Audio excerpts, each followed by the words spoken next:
Hey, Andrew. Hey, Marco. Yeah, great to be with you. We're here to talk about the recent development from the Vatican. Yes. It's posed some interesting things and Merry Christmas. Can we say this? Yeah, sort of. I think we want to respond to some questions from our listeners, especially in regards to a piece that we wrote on your blog. Yes. In response to this declaration on the pastoral meaning of blessings, and then also just kind of go through those questions, and hopefully they're elucidating what Desert Stream thinks in this regard, which I think is important, because this affects us in our ministry, and I think we have some thoughts to offer. So the first question: have you read the declaration? Yeah, no, I read it as soon as it came out, and I did not get my take on it from the Miami Herald, rather from the Vaticana itself. I have to say, in looking at it, the first round, I thought, well, blessing. I think our approach to people as a kingdom people is always to bless. So my initial thought was, well, why is this extraordinary? Sure. That is simply a Christian's approach to his fellow humanity, having been blessed by God to bless others in myriad ways. So this whole take on blessing hardly seems to me like a new development as per the author. So that to me was initially a little confusing. Why is this declaration so important? Aren't we always in a position of blessing the Imago Dei in our fellows? Obviously, that's because this isn't really about introducing the concept of blessing to Christians. We'll get to that. Yeah. But I just definitely wanted to clear the air that, yes, we didn't read the document. Yes. So we're not reacting to the tabloids, or we read the source. Right. And I think it's okay for Catholics to say, this is it has some great qualities to it, but it can also be really confusing and really troubling. I think that's okay for Catholics to say when they read a document, that yes, we can read it in an Orthodox lens, but we can also read it and see some really big ambiguities. So I think it's just important to say. And precisely because we're Orthodox, we see the ambiguities. Right. And say, this actually is confusing me. Right. There's been some precepts upon precepts in the magisterium, and so this new development challenges us, not in its clarity, but in its muddled and contradictory elements. Yeah. In applying blessing, right. if you will. Yeah. I'm just going to fix your mic really quick. I also think to mention the nature of the document is important. Yes. So, what is a declaration? Well, a declaration, it definitely carries some sort of weight. So it's not just, this is a prudential thought, or, we want to offer something that's, just to consider. The last time this type of document was invoked was in 2000. Cardinal Ratzinger penned a document named Dominus Jesus under the pontificate of Pope St. John Paul II, and that carries a weight. So this document, being a declaration, carries a significant weight. Exactly. So we have to say that, this isn't, it's supposed to be a clarifying document. Right. And I think the problem that I'm seeing is that there needs to be a lot of clarification on the clarifying document. Yes, and we have to say that the Pope and his doctrine guy, Fernandez, they intentionally are making an important point. Exactly. In other words, it's declarative. It's not, as you say, an encouragement. Be encouraging, be nice, be a blesser. Sure. Yes, okay. Why a declaration? Yeah. That needs to be said. Yeah. Why this now? So that leads to our second question. Yeah. Is this declaration saying anything new? Now, I think the problematic things that we find in the document, reading it the first time, was language like development and enrichment of particular things, like the understanding of what it means to be in a relationship or in a union, those are problematic words to use in such a weighty document. Yes. And I think, in a way, the author of this document didn't consider the cultural milieu in which this document is being received. Mm-hmm. In a way, it almost seems like there was anticipated confusion on the release of this document. Otherwise, I would hope that a document from the Vatican would be much more clear. Mm-hmm. So I think, is there anything new? Well, doctrinally, has there been something shifted? I mean, arguably, this isn't formal heresy or something like that, but is something new? I would say there has been something new. Yes. There's something new in our experience of the church now because of this something has shifted. Absolutely. I think we have to say that. We have to say that this is the biggest step forward that a pope and his doctrine guy has ever taken in blessing and honoring same-sex relationships, meaning two men or two women who are engaging in sexual relationship and claim to be an item. This is the first time that has actually been blessed. Mm. And though that isn't the lion's share of the document, from the beginning of this document, in response to the dubia, the doubts being raised by the cardinals prior to this, they are responding to that, right. Not by extending marital blessing, and people are very quick to point that out. Right. This isn't about marriage. We're not doing the gay marriage thing, and I get that, and I appreciate that, of course. It's basically saying, but we are including now, we honor marriage and open to life, male and female, etc.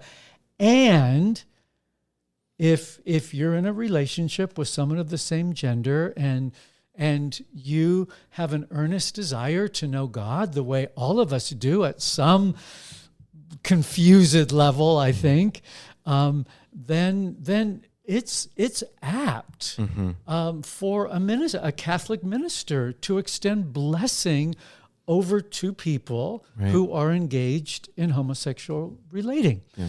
That is in the document. Right. There's no getting around it. It's qualified by all kinds of things. So you could say it's a soft insertion. Sure. But it's actually, dare I say, along with irregular relationships, the purpose of the document. Mm. What do we do with persons who don't line up with the male-female reality? Those who have been divorced, those who are cohabitating. But most importantly, I think we can say, based upon Pope Francis' track record from 2013 on when he became Pope, he was wooing the LGBTQ community from the beginning. Mm-hmm. And of course, we followed that because of our own backgrounds and the people that we're dealing with all the time who are authentically seeking chastity in the light of coming out of a multiplicity of identifications and relationships. So we are sensitive to this. Sure. I don't think reactive or oversensitive. I just think we have been tracking with the Pope pretty consistently. So knowing that he was wanting to move in this direction of extending some kind of cover for persons that were in gay identified relationships, this to me is it's not the culmination of it, but it's a completion of something that the Pope was, I think, intentional about from the beginning of his papacy. So those who maybe haven't seen that or don't want to see that, I think they look at this and they say, well, he does mention that, but that's not really such a big deal. After all, we're not conceding to gay marriage the way, say, the Episcopalians have. But this is the Catholic Church. This is a church that has a centuries-old tradition of humanity as male and female, and this force called the family is well defined and rock solid. And so when you begin to extend church blessing upon two people who are saying, no, our idea of sexuality is very different.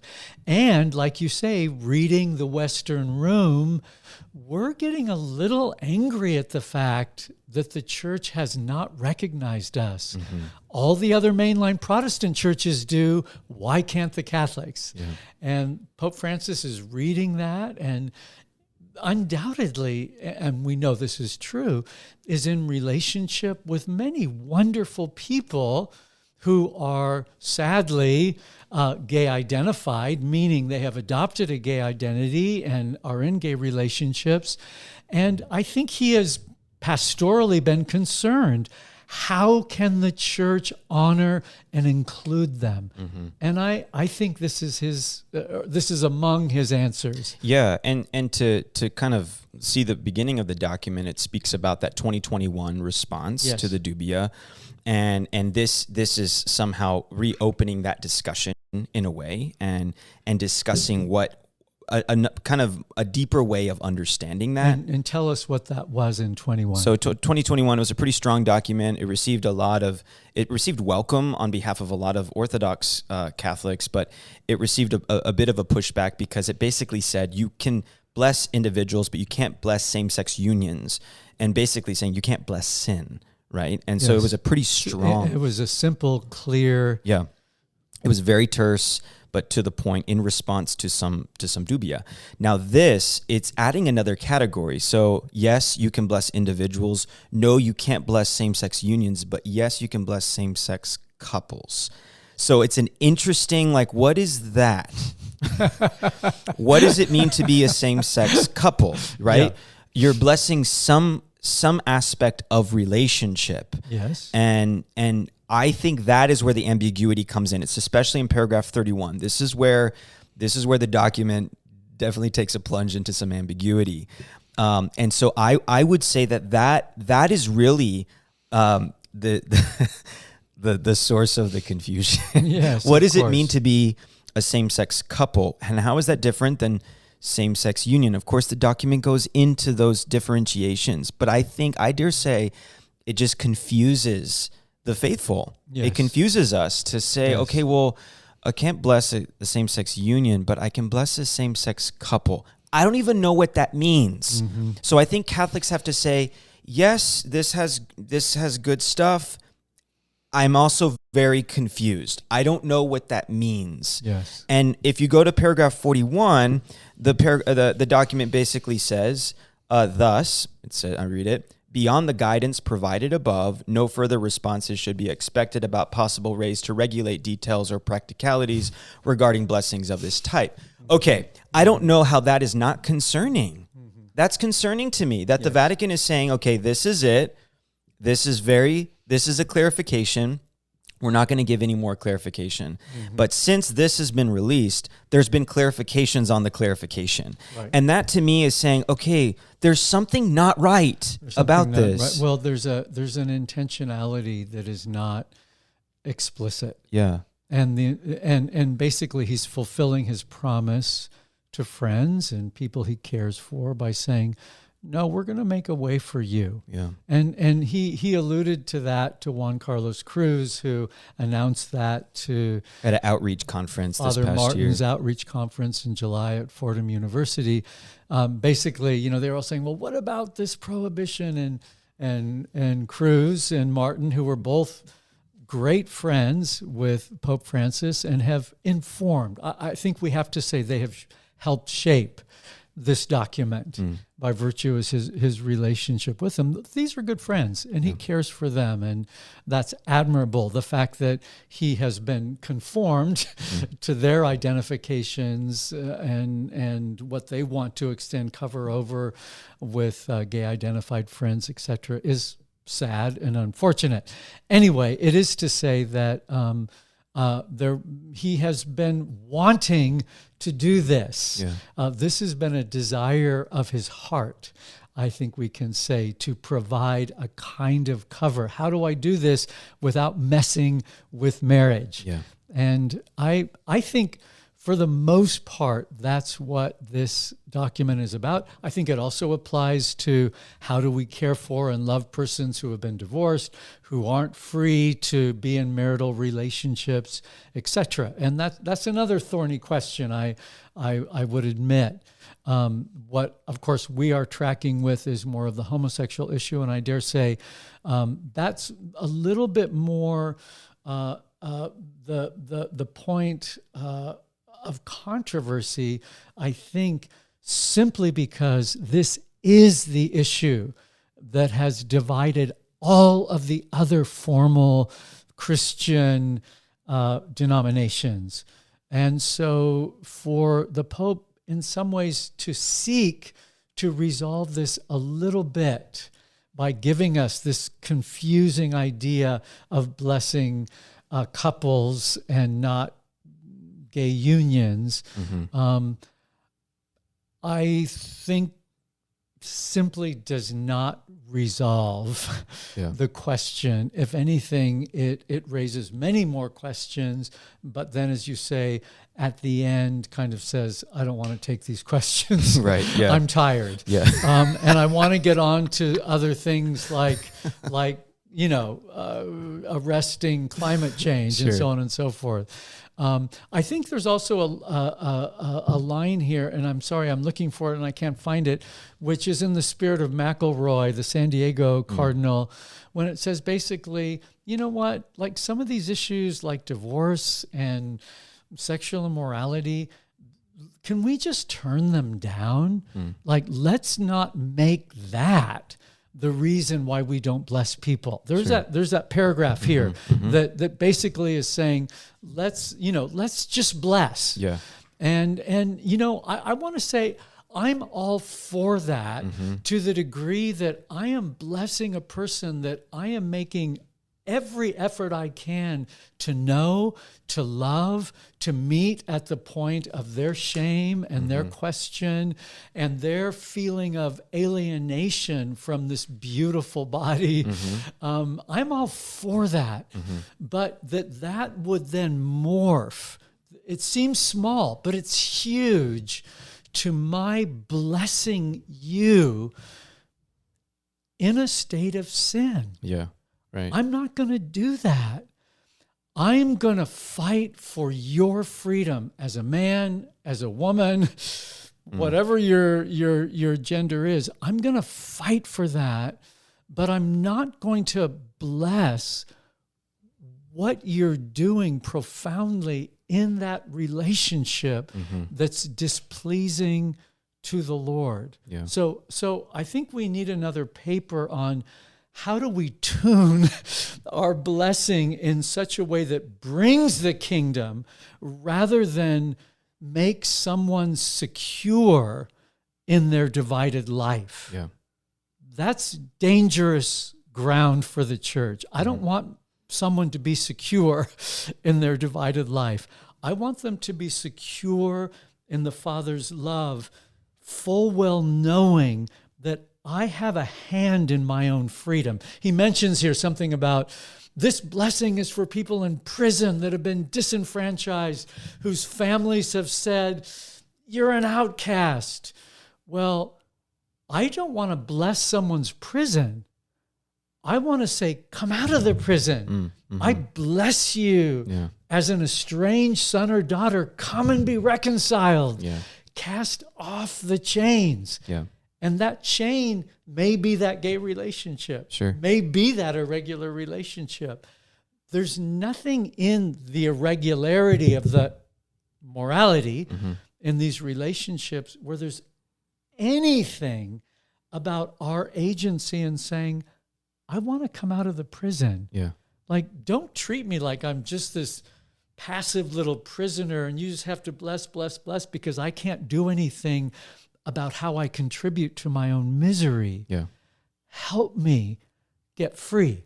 I think you're talking about paragraph 25 here. The church, moreover, must shy away from resting its pastoral praxis on the fixed nature of certain doctrinal or disciplinary schemes, especially when they lead to a narcissistic and authoritarian elitism, whereby instead of evangelizing, one analyzes and classifies others, and instead of opening the door to grace, one exhausts his or her energies in inspecting and verifying. So Yeah. thus, when people ask for a blessing, an exhaustive moral analysis should not be placed as a precondition for conferring it. For those seeking a blessing should not be required to have a prior moral perfection. I don't know anybody who does that, and nor do I think we're even talking about moral perfection. No one is Exactly. saying that. I mean, even when you go to confession, you said, "Bless me, Father, for I have sinned." Absolutely. I mean, you're invoking God's blessing even in being in a state of mortal sin. Yeah. So it's not saying that. Yes. But it seems like, okay, you're saying something that doesn't, I don't even know if it happens. No, it doesn't happen. And I would also say even for saying something, bringing up freedom and repentance and, the kingdom comes. And so we say, I'm turning to Jesus, meaning I'm laying aside familiar shackles. Yeah. There's nothing about that. I sound very Pentecostal here, as I know. And also narcissistic and authoritarian and elite and rigorous, etc. So he throws in words like that in this so that if you disagree, you're kind of like, am I being narcissistic? Am I being heavy-handed? It leads to my next question. Right, yeah. Can you disagree with the Pope? Can you love the papacy but critique the Pope? And I think we can say yes. Yes. We have to make a necessary distinction between the papacy and Yes. his office and the man. And I think we, as Catholics, can do that. Now, historically, especially in our recent history, it's not been taken well. Orthodox people didn't like when Pope St. John Paul II and Pope Benedict XVI were criticized. And frankly, that's not right. We should be able to make those necessary distinctions in saying, okay, I love the office of the Pope. Yes. But what's coming out right now is just it's just confusing. And we just have to say we love the Pope. Yeah, we love the Pope. There's so much about Pope Francis that I love. I love the fact that he is a pastor, Yeah. that he comes near people, that he cares for them, and his pastoral love is seasoned by a nearness to real broken people. I love that about him. Where I disagree with him is as simple as John 4, Jesus in his winsome, empowered love for this outcast woman was not afraid in the richness of mercy, living water, to say, go call your husband. Yeah. And she was a little dodgy about it. And he said, yeah, you're right in saying you don't have a husband. You've actually had 4, and the guy down the hill you're not married to. So there was also a reckoning with I know you and I love you.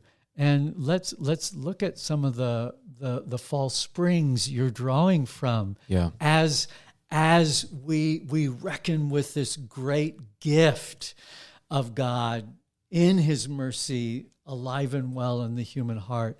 And I think that's where I think he stops short. Yeah. I agree. And I think it's okay to say that. Yeah.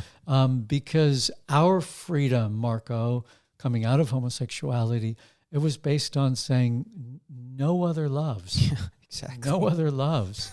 I was so diverted by sort of other men as a kind of faux way of finding completion in my own manhood.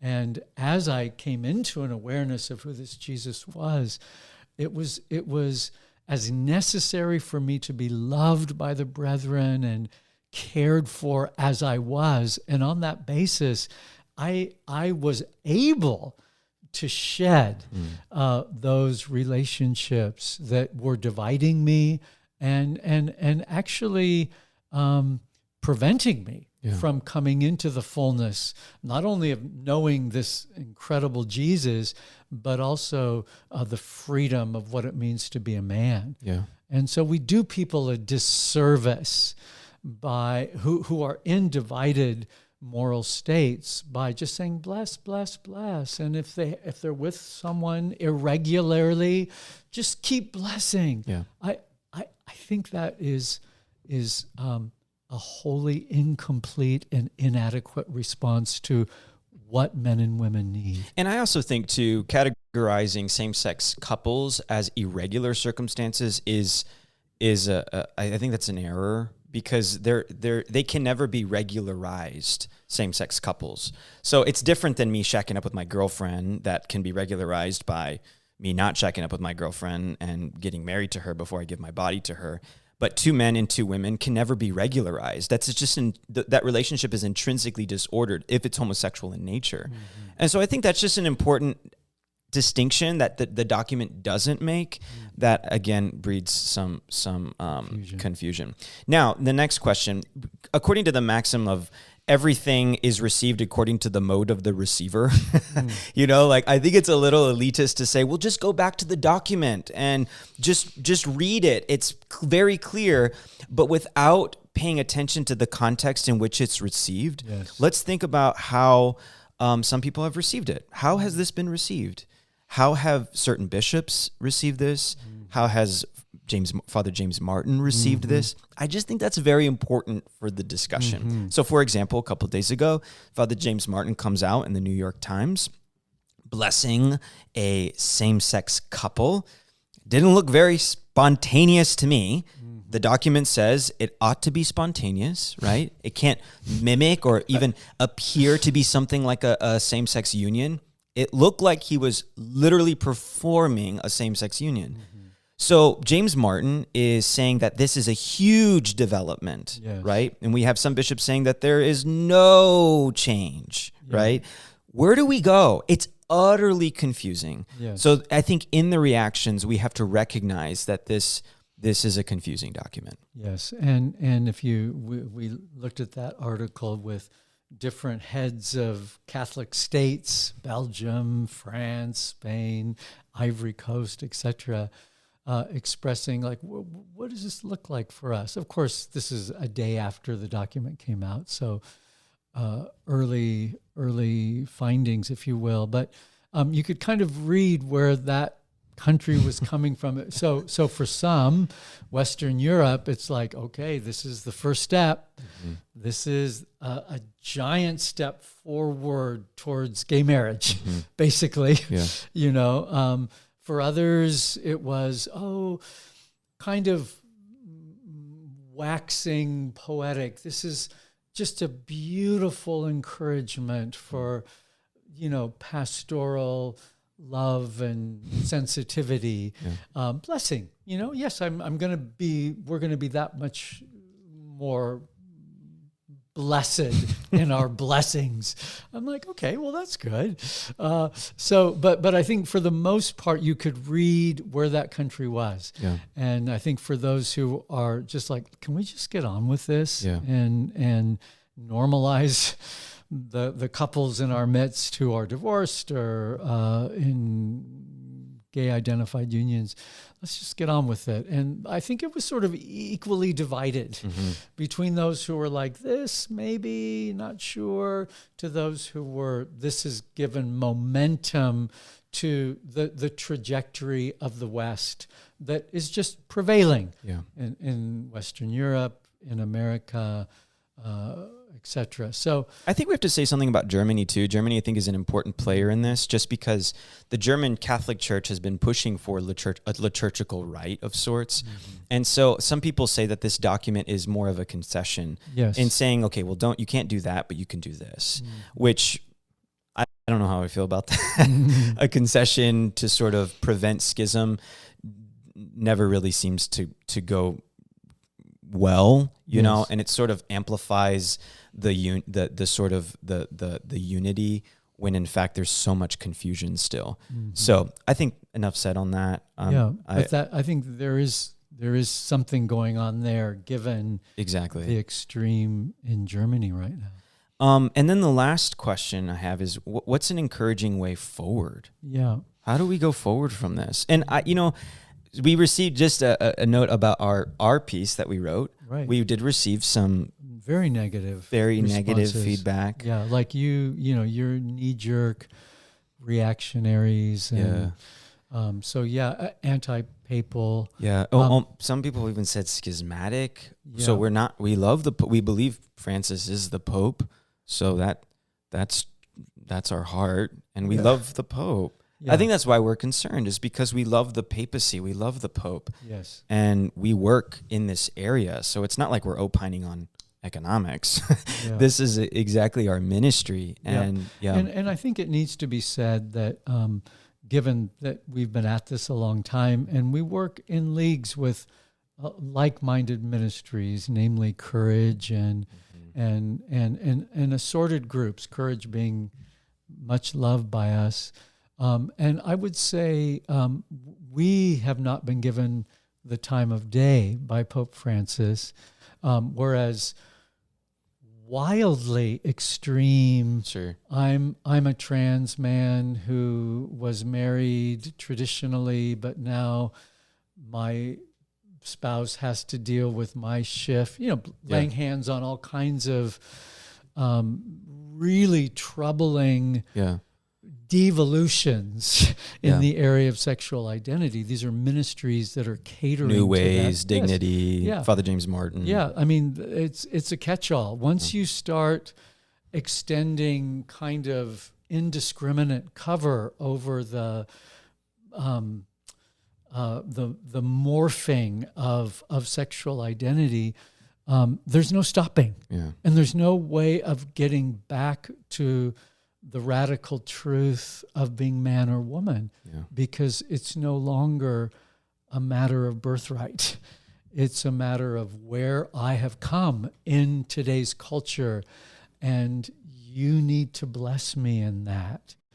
Those are the ministries that Pope Francis has been informed by, not ours, who come out of this are so aware of its profundity and in some ways its mystery, but more than that, have accessed this Jesus in our depths and are finding substantial freedom to be reconciled to the men and women that we are, simply through the redeeming power of Jesus and his body.